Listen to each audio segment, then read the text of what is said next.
the tantric sexual practice is allowing it to happen without forcing sexual relationship in any way. The male figure is seated in the lotus posture like a Buddha, like the Buddha here.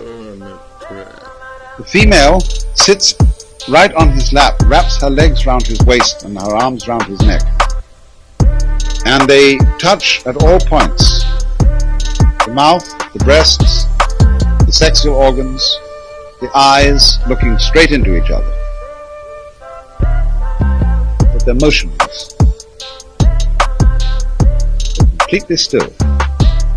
They don't, in other words, work towards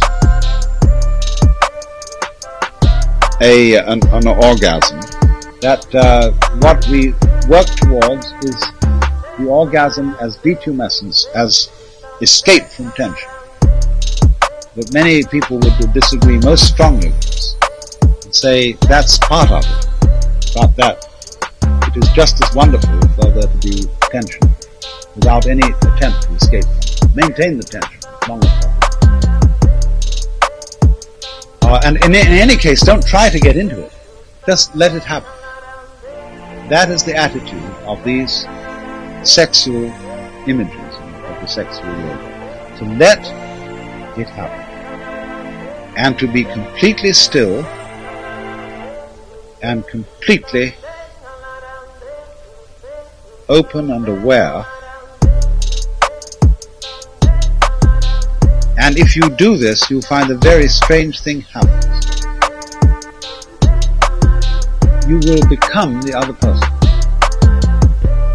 You will experience yourselves as a single organism, where the two bodies literally melt into each other.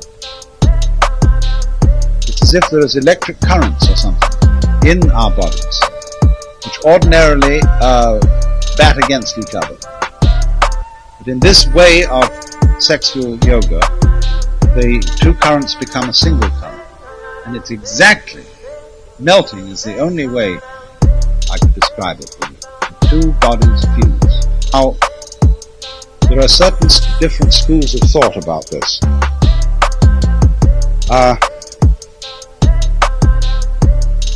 Some say that in the tantric exercise there is no orgasm. It is entirely what's called coitus reservatus, or karezza, to use the Persian word, and that the sexual energy is thereby transmuted into spiritual energy. Some say, you arouse the sexual energy, but instead of dissipating it, you send it up the spinal column into the brain.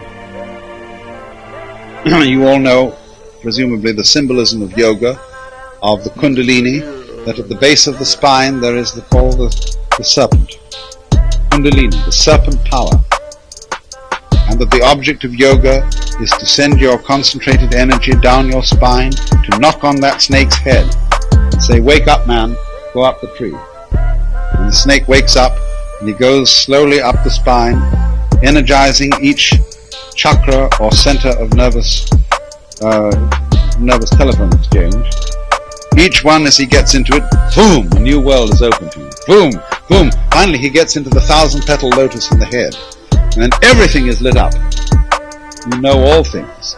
And eventually he goes out through the top of the head, where there's the sun door. The head corresponds to the firmament of heaven. The sun is the door in the firmament through which you see into the transcendental world. And the snake goes out that door.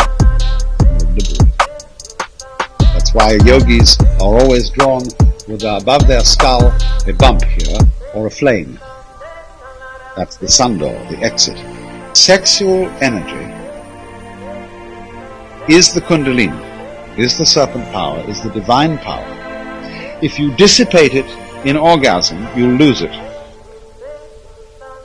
If you conserve it, you raise the power, raise the orgiastic feeling, but don't have orgasm. Instead, direct the sexual energy up the spine into the head, you'll get illumination.